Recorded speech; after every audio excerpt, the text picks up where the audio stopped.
مومن وہ ہے جو ان کی عزت پہ مرے دل سے. مومن ہے وہ جو ان کی عزت پہ مرے دل سے, تعظیم بھی کرتا ہے نجدی تو مرے دل سے. حضرات محترم, بہت پرفتن دور ہے, اور اس پرفتن دور میں جان بھی بچانا ہے, ایمان بھی بچانا ہے. جیسے جہاں جاؤ ہمارے جانوں کے دشمن ہمارے پیچھے پڑے, اسی طرح ہمارے گلیوں میں ایمان کے لٹیرے بھی پھرتے. تو دونوں چیز بچانا ضروری ہے, جان بھی بچانا ضروری ہے, ایمان بھی بچانا ضروری ہے. ایک وقت آئے کہ جب جان بچانے کی ضرورت نہ پڑے. وہ کب ہوگا؟ جب تم شریعت مصطفیٰ کے مکمل پابند ہو جاؤ, نبی کی محبت تمہارے دل میں اتنا گامزن ہو جائے کہ جب بولو تو زبان نبی نبی بولے, چلو تو زبان نبی نبی بولے. پھر اس وقت ایک ہی یاد آتی ہے, ایک ہی بات جملہ نکلتا ہے کہ مر جائیں گے, مر جائیں گے, مر کے بھی چین نہ آیا تو کدھر جائیں گے. یہ تو اس وقت کی بات ہے کہ کوئی عام انسان ہو, لیکن جب جس کا ضمیر, جس کا پورا جسم نبی نبی بولتا ہے, پھر ان کا حال یہ ہوتا ہے جب مصطفیٰ قبر میں آئیں گے تو دیدار ہوتا ہے. بس یہی تو بات ہے کہ جب تک زندہ تھے تو دیدار نہ کر پائے گے, جب مریں گے تو قبر میں دیدار نصیب ہوگا. تبھی تو علامہ آصف غازی پوری فرماتے ہیں, اخیر وقت ہے یاسین چلو مدینے کو, نثار ہو کر مرو تربت پیغمبر پر.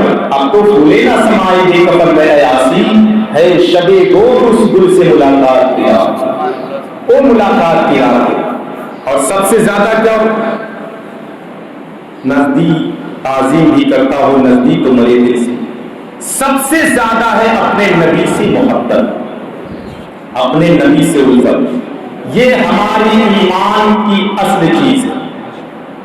آدمی نماز پڑھتا رہے, روزہ رکھتا رہے, حج و زکات کرتا رہے, سجدے پر سجدہ کرتا رہے, مدینہ اور مکے میں جا کر اپنی پیشانیوں کو رگڑ رگڑ کے کالا کر لے, لیکن اگر نبی کی محبت میں ذرہ برابر اس کی یہاں کمی ہے تو پھر وہ ایمان والا نہیں ہو سکتا. تو سب سے پہلے کیا ایمان والا ہونا. بے ایمانی پر نماز فرض نہیں. کوئی اگر یہ کافر کہے کہ میں نے پورے رمضان بھر روزہ رکھا, تو آپ کہیں گے کہ اس کا روزہ ہو گیا. روزہ رکھنے کے لیے شرط ہے ایمان کا ہونا, نماز پڑھنے کے لیے شرط ہے ایمان کا ہونا. جب ایمان ہی نہیں تو روزہ کس کام کا ہوتا ہے؟ جب ایمان ہی نہیں تو پھر نمازیں کس کام کی؟ تو ہر چیز کی اصل ایمان ہوا کرتی ہے, ہر چیز کی اصل ایمان ہوا کرتی ہے. اور آپ بہترین امت ہیں. کیوں بہترین ہے؟ میں نے قرآن پاک کی تلاوت کی, کنتم خیر امت اخرجت للناس, تم بہترین امت ہو. اچھا, بہترین کہنے والا کوئی اگر عام انسان ہے تو تاری یہ ہم کو بہتر کہہ رہا ہے, اس کی نظر میں بہتر ہو, دوسرے کی نظر میں اگر بہتر نہ ہو تو پھر ایک سوالیہ جملہ ہوتا ہے کہ ہم اس کی نظر میں بہتر ہے, میں نے اس کا اچھا کام کر دیا, کبھی اس کو مسافر میں پیسے دے دیا تو اچھا آدمی. اور اگر دوسرے کی نظر میں بہتر نہ ہو تو پھر ایک سوالیہ جملہ ہوتا ہے. ہم کہیں کہ سب ہم اپنے پیر و مرشد کی تعریف کریں کہ ہمارے پیر و مرشد بزرگ تاجشریہ, لاکھوں لوگ تعریف کرتے, کروڑوں لوگ تعریف کرتے, کیونکہ ان کے مریدین کروڑوں ہیں. لیکن تاجشریہ کسی کی تعریف کرتے, بتاؤ کوئی معمولی انسان ہوگا, کوئی خاص انسان ہوگا تب تعریف کریں گے. اور اگر ان سے زیادہ اعلیٰ حضرت کسی کی تعریف کرتے, سب پوری دنیا اعلیٰ حضرت کے پیچھے, چاہے جس فرقے والا ہو, چاہے جس مذہب کا ماننے والا, سب اعلیٰ حضرت کے پیچھے. سب کا یہی کہنا, کوئی اچھے سے بولتے ہیں کوئی برے سے, لیکن سب اعلیٰ حضرت کے پیچھے. کوئی تعریف میں بولتا ہے, کوئی برائی میں بولتا ہے. لیکن اگر اعلیٰ حضرت کسی کی تعریف کرے, بتا کوئی معمولی انسان ہوگا, کوئی خاص انسان ہوگا تب تعریف کریں گے. اگر اعلیٰ حضرت تعریف کرتے تو وہ سلو سیاح بن جایا کرتا ہے. اگر اعلیٰ حضرت تعریف کرتے تو حکیم الحکمت مفتی احمد یار خان نہیں بن جایا کرتا ہے, کیونکہ تعریف کرنے والے اعلیٰ حضرت کی ذات ہے, تعریف کرنے والے اعلیٰ حضرت کی ذات ہے. مگر تعریف کرنے والا اگر غریب نواز ہو جائے, تعریف کرنے والا سلطان الہند ہو جائے, تو بتا وہ کتنا خاص انسان ہوگا, کتنا بہترین انسان ہوگا. میں عرض کروں کہ اگر غریب نواز کسی کی تعریف کر دی تو کوئی اور نہیں ہوتا, خود الدین بختیار کاکی بن جایا کرتا ہے. تعریف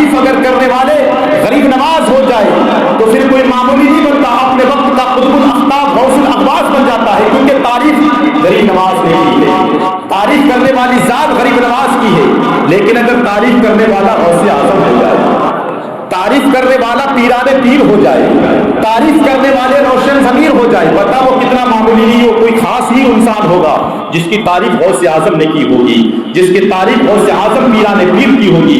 اور پیرانے پیر جس کی تعریف کر دے تو وہ اپنے وقت کا چھوٹا بھی ہو تو اپنے وقت کا ولی کامل بن جایا کرتا ہے، اپنے وقت کا بہت بڑا ڈاکو اور چور ہو مگر غوث اعظم کی تعریف سے وہ اپنے وقت کا ولی کامل بن جایا کرتا ہے، کیونکہ تعریف کرنے والا غوث اعظم ہے، تعریف کرنے والے غریب نواز ہیں۔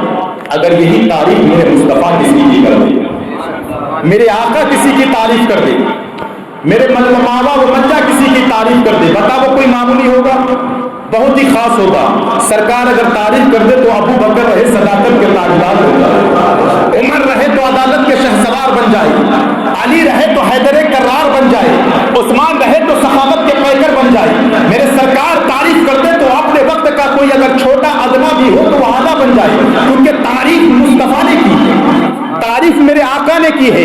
مگر اے لوگوں میں تجھے کہنا چاہتا ہوں تمہاری تعریف اعلیٰ حضرت نے نہیں کی ہے، تمہاری تعریف تاج الشریعہ نے نہیں کی ہے، تمہاری تعریف مفتی اعظم نے نہیں کی ہے، تمہاری تعریف غریب نواز نے نہیں کی ہے، تمہاری تعریف پیرانے پیر نے نہیں کی ہے، تمہاری تعریف صرف میرے سرکار نہیں بلکہ رب فرماتا ہے تم بہترین امت ہو، پروردگار فرما رہا ہے تم بہترین امت ہو۔ پتہ یہ چلا کہ جب تعریف کرنے والے پروردگار ہو تو تم خاص امت ہو سکتی کہ عام امت، سب سے بہترین خاص کیونکہ ان کے محبوب کی امت میں سب سے زیادہ خاص امت ہوا کہ تعریف کرنے والا پروردگار ہے، اور تعریف کرنے والی ذات جب پروردگار کی ہوتی ہے تو پھر یہ امت اس حال میں رہی، یہ امت اس کی بدحالی میں رہی۔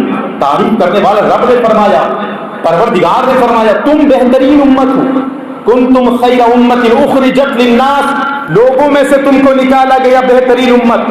آدم کی امت کو رب نے بہترین نہیں کہا، موسیٰ کی امت کو رب نے بہترین نہیں کہا، شیش و زکریا کی امت کو بہترین نہیں کہا۔ کیا موسیٰ کی امت میں نمازی نہیں تھے؟ کیا شیش و زکریا کی امت میں نمازی نے تم سے زیادہ متقی تھے، تم سے زیادہ پرہیزگار تھے، مگر اللہ نے ان کی امت کو بہترین نہیں کہا، ان کی امت کو بہترین نہیں کہا، تم کو بہترین کہا۔ تو ہم جب موسیٰ کی امت کو دیکھتے، خود کو دیکھتے، مولا وہ نماز بھی تو ہماری نہیں جو ان کی امت 5 نہیں بلکہ 10 نمازیں پڑھا کرتی، ہم سے تو 5 نمازیں ادا نہیں ہوتا۔ جب موسیٰ کی امت کو دیکھا تو جواب نہ ملا، عیسیٰ کی امت کو دیکھا تو جواب نہ ملا، شیش و زکریا و یحییٰ کی امت کو دیکھا تو جواب نہ ملا۔ رب نے فرمایا موسیٰ امت کو مت دیکھ، امت کو دیکھے گا تو جواب نہیں ملے گا، اگر دیکھنا ہے تو نبی دیکھ، دیکھنا ہے تو مصطفیٰ دیکھ۔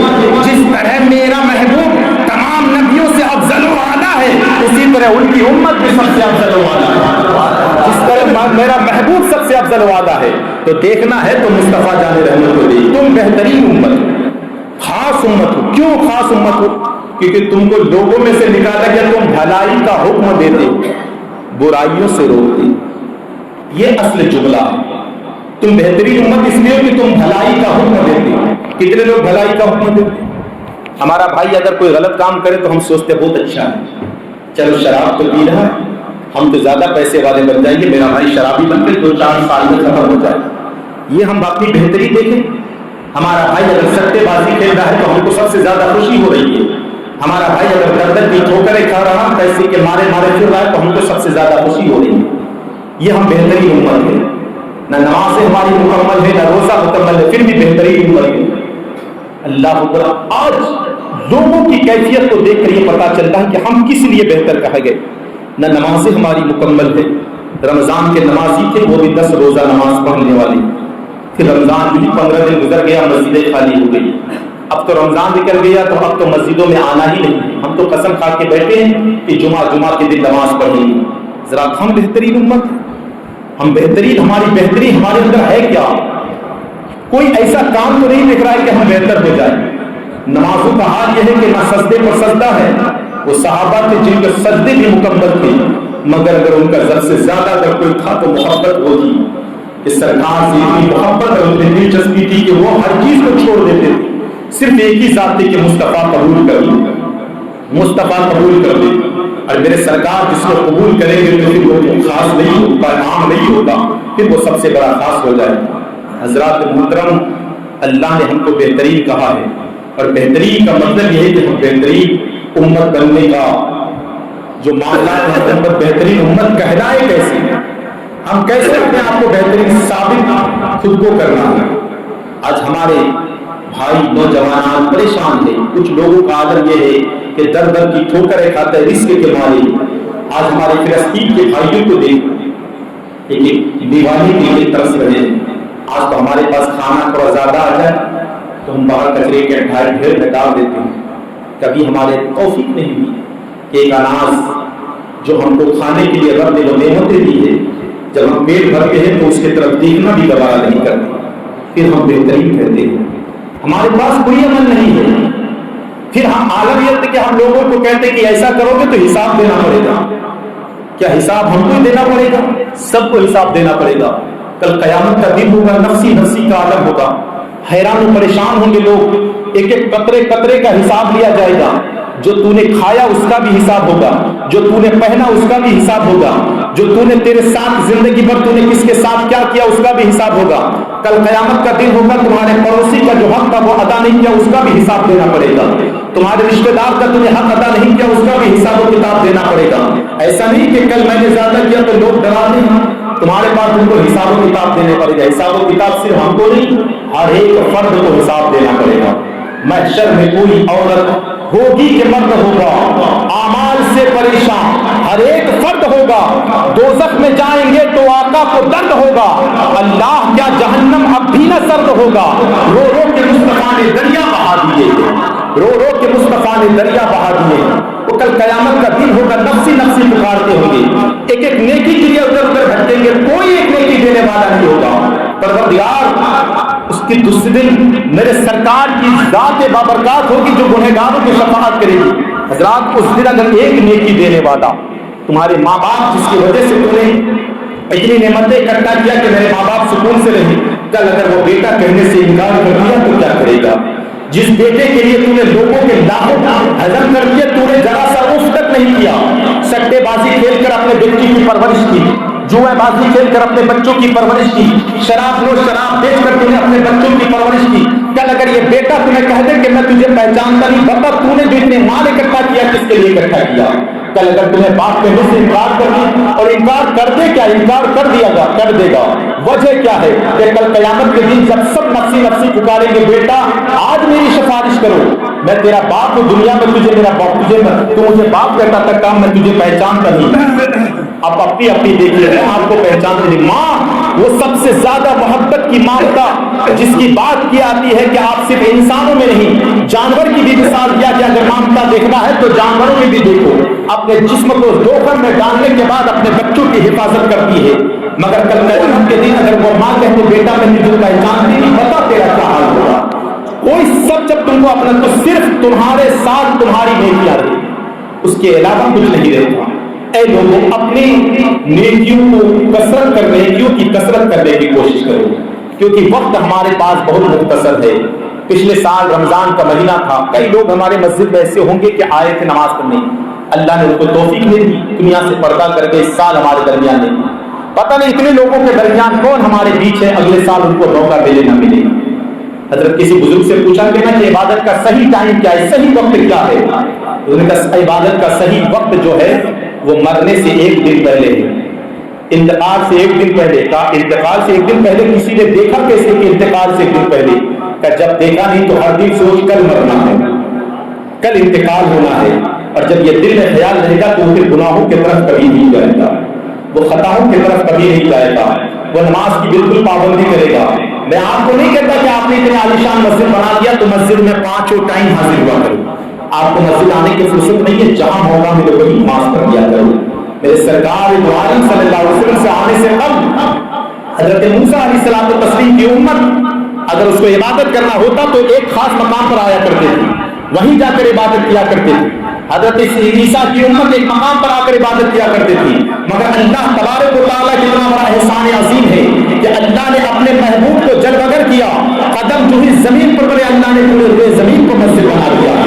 تم جہاں بھی عبادت کرو گے اللہ تمہاری عبادتوں کو قبول کر لے گا، مگر ہمارے پاس 5 منٹ کا وقت نہیں ہے۔ بتا مرنے سے پہلے اگر 5 منٹ کا موقع نہ ملے تجھے کہ کچھ اپنے گھر والوں کو نصیحت کرو، بتا تیرے ساتھ کیا حال ہوگا۔ اور حساب و کتاب کا عالم کیا ہے؟ حساب و کتاب کی بات آئی تو میں بتا دوں، ایک جگہ کا معاملہ یہ تھا کہ وہاں کا بادشاہ کا جب انتقال ہوتا تھا تو وہاں والے کرتے تھے کہ ایک رات کے لیے جو آدمی بادشاہ بننے کی خواہش رکھتا تھا اس کو اس کے قبر میں دفن کر دیا جاتا تھا ایک رات کے لیے، اور ایک رات کے بعد جب اس کو نکالا جاتا تھا صحیح سلامت نکلتا تھا تو ٹھیک ہے، اگر صحیح سلامت نکل جاتا تو اس کو پھر بادشاہ بنا دیا جاتا۔ ایک آدمی نے کہا میرے پاس تو کوئی چیز ہے نہیں، صرف ایک گدھے کے علاوہ کچھ نہیں ہے، ایک کام کرو میں قبر میں رہنے کو تیار ہوں، کل تو میں بادشاہ بن جاؤں گا۔ بادشاہ اس کو قبر میں دفن کر دیا گیا، اور جب دفن کر دیا گیا تو صبح کو سب انتظار کرتے کہ نکالیں گے، رات میں آئے فرشتے آئے، فرشتے آنے کے بعد حساب و کتاب ہو رہا ہے، بتا تیرے پاس کیا؟ کہ میرے پاس نہ دنیا کی کوئی مال و دولت ہے، میں نے کسی کے ساتھ کچھ کیا نہیں۔ فرشتے نے کہا ایک کام کرو، اس نے اپنے گدھے کو ایک دن بھوکا رکھا تھا، پیاس کی وجہ سے بھوکا، اس کا گدھا تڑپ رہا تھا، اس کو 100 کوڑے لگایا جائے، 100 کوڑے لگا دیا گیا، رات بھر سب 100 کوڑے لگے۔ کچھ دیر کے بعد کہا تھا میرے پاس تو کچھ ہے نہیں اس کے علاوہ، اس گدھے کے علاوہ۔ ایک دن گدھے میں اس کے اسد کے زیادہ اس کے اوپر بوجھ ڈالا تھا، اس کو اور 100 کوڑے لگایا جائے۔ رات بھر اس گدھے کا حساب اس سے لیا گیا، 100 کوڑے لگاتے گئے، صبح ہو گئی۔ لوگ نے قبر کو کھولا تو وہ اٹھ کے بھاگنے لگا، کہنے لگا ہمارے بادشاہ کا کوئی بادشاہ نہیں، جب میں ایک گدھے کا حساب نہیں دے سکتا تو اتنی بڑی رعایا کا حساب میں کیسے دے سکتا ہوں؟ اتنی بڑی رعایت کا حساب کیسے دے سکتا؟ پتا یہ چلا کہ جس کے پاس کچھ نہیں ہے وہ اپنا حساب و کتاب نہیں دے سکے گا، تو تمہارے پاس تو سب کچھ ہے، پھر سوچو گے کہ ہمارے پاس حساب نہیں دینا پڑے گا؟ ہر چیز کا حساب و کتاب کل قیامت کے دن دینا پڑے گا۔ تم نے جو پہنا اس کا بھی حساب کے دینا پڑے گا، جو تم نے کھایا اس کا بھی حساب و کتاب دینا پڑے گا۔ اسی لیے لوگوں وقت بہت پرفتن دور ہے، اور اس پرفتن دور میں رب کو راضی کرو۔ تمہارا رب اگر تجھ سے راضی ہو گیا تو سمجھو کہ معاملات تمہارا صحیح ہو گیا، ورنہ کل قیامت کے دن کوئی کسی کا جب نہیں ہوگا، پریشان کی عالم میں ادھر ادھر در در کی ٹھوکریں کھائے گا۔ اب رب کی رحمت ہوگی، چاہے تو جس کو چاہے بخش دے، چاہے جس کو چاہے جہنم میں ڈال دی، یہ رب کا اختیار ہوگا۔ لیکن اب کہیں گے کہ یار ہم ایمان والے ہیں، نماز نہیں پڑھیں گے، پھر بھی تو سرکار کے صدقے سے وہ تو ہے۔ اعلیٰ حضرت فرماتے تجھ سے اور جنت سے کیا مطلب، وہاں بھی ہم رسول اللہ کے، جنت رسول اللہ کی، وہ تو ہے کہ جنت میں جانا ہے، مگر جو تمہارے اعمال ہے، کیا اعمال کا حساب و کتاب نہیں دینا پڑے گا؟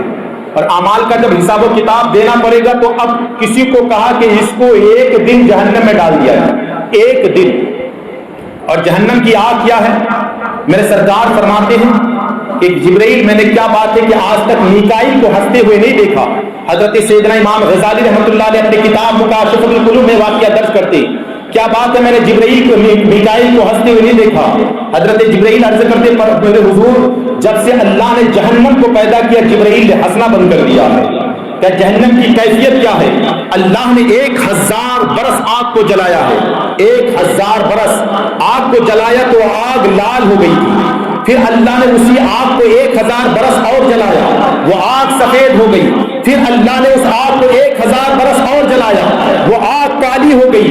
اب عالم یہ ہے کہ جہنم میں جتنے بھی رہیں گے اس پر عذاب ہوگا، مگر کوئی کسی کو دیکھے گا نہیں۔ اور جہنم کی آگ کی کیفیت کیا ہے؟ تو میرے سرکار فرماتے ہیں اگر سوئی کے نوک کے برابر دنیا میں دکھا دیا جائے تو اس کی گرمی سے سب کے سب مر کے جمع ہو جائے۔ یہ جہنم کی آگ کی کیفیت ہے۔ آج اگر دنیا کی آگ تھوڑی سی انگلی میں لگ جائے تو برداشت نہیں ہوتا، اور جس کا عالم ہے کہ سوئی کے نوک کے برابر اگر دنیا والے کو دکھا دے تو اس کی گرمی سے سب کے سب مر جائیں۔ بتاؤ جہنم، اگر ایک دن تم کو جہنم میں رکھنا پڑے کہ ایک دن کے لیے، اور قیامت کا دن ایک دن کیسا ہوتا ہے؟ یہ آج کا دن یہ صبح ہو گئی وہ شام ہو گئی، یہ صبح ہوئی وہ شام ہو گئی، رمضان شروع ہوا ختم ہوا، لگتا ہے کہ ابھی رمضان میں ہی ہے، ابھی رمضان شروع ہوا ہے، پتا چلا کہ آخری اختتام پر پہنچ گئے۔ قیامت کا دن ایک دن 50,000 برس کا ہوگا، 50,000 سال کا ایک دن ہوگا قیامت کے دن۔ اور قیامت کے جو اوپر پل صراط ہے یہ جہنم کے اوپر ہے، جہنم کے اوپر، اور کتنا ہے؟ بال سے زیادہ باریک، تلوار سے زیادہ تیز ہے، اس کے اوپر سب کو چلنا پڑے گا جنت میں جانے کے لیے۔ جو ایمان والا ہے جس کا اعمال جتنے بہتر ہے اسی حساب سے جائے گا، کوئی تو تیز رفتار گھوڑے کی طرح، کوئی تو بجلی کے موافق، کوئی لنگڑاتے ڈولاتے جس طرح ہو، لیکن جو بے ایمان ہوگا کٹ کٹ کے زمین پر گرے گا، جہنم میں گرے گا، زمین یعنی جہنم میں۔ اور جہنم کی گہرائی کتنی ہے؟ سرکار تشریف فرما ہے، صحابہ کرام بیٹھے، اچانک کچھ گرنے کی آواز آئی، تو میرے سرکار نے فرمایا میرے صحابہ جانتے ہو کس چیز کی آواز تھی؟ صحابہ نے عرض کیا یا اللہ و رسولہ عالم، اللہ اس کا رسول بہتر جانتا ہے۔ میرے سرکار نے فرمایا آج سے 70 سال پہلے جہنم کے اوپر سے پتھر چھوڑا گیا تھا، آج زمین پہ آیا ہے، آج زمین پہ آیا ہے۔ یہ جہنم کی گہرائی کا عالم ہے۔ اگر کوئی کہے کہ بس جہنم میں ڈالا جائے اور نکال دیا جائے، ڈالا جائے اور نکالا جائے، تو 70 سال نیچے جانے میں اور 70 سال اوپر آنے میں اتنی جہنم کی گہرائی ہے۔ تو جہنم کی گہرائی کو اور جہنم کی آگ کو معمولی نہ سمجھو۔ اگر آپ کے اعمال سلامت ہے، ایمان سلامت ہے، تو پھر کل قیامت کے دن پھر اس امید پر نہیں، اس اعمال پر بھی بھروسہ۔ کتنے کل قیامت کے دن اتنے بہترین اعمال والے ہوں گے نا، جن کی نمازیں بھی مکمل ہوگی، جن کا روزہ بھی مکمل ہوگا، مگر کل قیامت کا دن ہوگا نا تو ایک آدمی آئے گا اور کہے گا انا الذی سقیتہ شربۃ، میں نے دنیا میں آپ کو پانی پلایا تھا، مجھ کو اس کا بدلہ چاہیے۔ رب فرمائے گا جاؤ اس کا بدلہ تو اپنی نمازوں کو سے دے دیا جائے۔ جب یہ تو وہ لوگ ہیں جو اچھے آپ برتاؤ کیے ہیں، لیکن تم نے کسی کے ساتھ کچھ کیا، کسی کا دل آزاری کیا، کسی کو نقصان پہنچایا، کل اگر یہ بدلہ چاہے گا تو تم جنت کے دروازے تک پہنچ نہیں پاؤ گے، کہ تمہارے اعمال سب ختم ہو جائیں گے۔ ایک نے کہا نا کہ جاؤ، اللہ نے فرمایا کہ جا میری رحمت کے بھروسے پر جنت میں چلے جا، تو کہا میں رحمت کے بھروسے پر نہیں، اپنی عبادت کے بھروسے پر جنت جانا چاہتا ہوں۔ وہ بھی دکھانے کی بات ہے، رحمت کے بھروسے پر نہیں، آپ کی اپنی عبادت کی برکت دیکھنا چاہتے ہو، جا جنت کے دروازے، جنت کی طرف جا۔ جب گیا ابھی قدم آگے بڑھایا تھا کہ ایک شخص آیا کہ اس نے مجھ کو فلانے وقت میں گالی دیا تھا، تب مجھے اس کا بدلہ چاہیے۔ اور یہاں جو بدلہ ہے، آپ نے کسی کے پاس پیسہ لیا تو اس کا بدلہ پیسے سے چکائیں گے، مگر وہاں کسی کے ساتھ گناہ کیا یا کسی کے ساتھ کچھ کیا تو اپنی نیکیوں کو دینا پڑے گا۔ فرماتے بدلہ چاہیے، رب نے فرمایا اس کی نمازوں کو دے دیا جائے۔ دوسرا آئے گا پھر کہے گا میں نے میرے ساتھ ایسا کیا، کیا اس کے روزے کو دے دیا جائے۔ جنت کے دروازے تک پہنچ نہیں پائے گا کہ اس کی ساری عبادتیں اس کو بعد دینی پڑے گی۔ اسی لیے یہ اپنی عبادت کرنے کے باوجود بھی اپنی عبادتوں پر بھروسہ مت کرو، کیونکہ فرماتے نہ طاعت پر، نہ تقویٰ پر، نہ زہد و اتقاء پر ہے، ہمارا ناز جو کچھ ہے محمد مصطفیٰ پر ہے۔ ہم کل قیامت کے دن جب گنہگار خطاکار ہوں گے تو کچھ اتنے نیکوکار ہوں گے جن کا عالم یہ ہوگا کہ ایک بھی گناہ نہیں ہے، مگر وہ کچھ گنہگار جیسے گناہ نیکیاں تلاش کر رہا ہے نا، تو وہ گناہ تلاش کرے گا کہ کوئی ہے جو مجھے اپنا ایک گناہ دے دیجیے، کوئی ہے جو مجھے اپنا ایک گناہ دے دیجیے۔ کسی پکارنے والے پکاریں گے، ارے سب تو نیکیاں تلاش کر رہے، تم گناہ کیوں تلاش کر رہے ہو؟ کیا تجھے پتہ نہیں آج اعلان ہوا ہے کہ مصطفیٰ اپنی شفاعت سے گنہگاروں کو جنت عطا کریں گے؟ اسی لیے میں اپنی عبادت کے بھروسے پر جنت نہیں جانا چاہتا، مصطفیٰ کی شفاعت کے بدولے پر جنت جانا چاہتا ہوں۔ مصطفیٰ کی شفاعت کے بدولے پر جنت، شفاعت کے بھروسے پر جنت جانا چاہتا ہوں۔ تو اعلیٰ حضرت فرماتے ہیں قرض لیتی ہے گناہ پرہیزگاری واہ واہ، کیا ہے ذوق افزا شفاعت تمہاری واہ واہ۔ اسی لیے لوگوں یہ رمضان کا مہینہ ہمارا آپ کے درمیان سے رخصت ہو گیا، اس کا مطلب یہ نہیں ہے کہ عبادتیں ختم ہو گئی، رمضان تک محدود تھا۔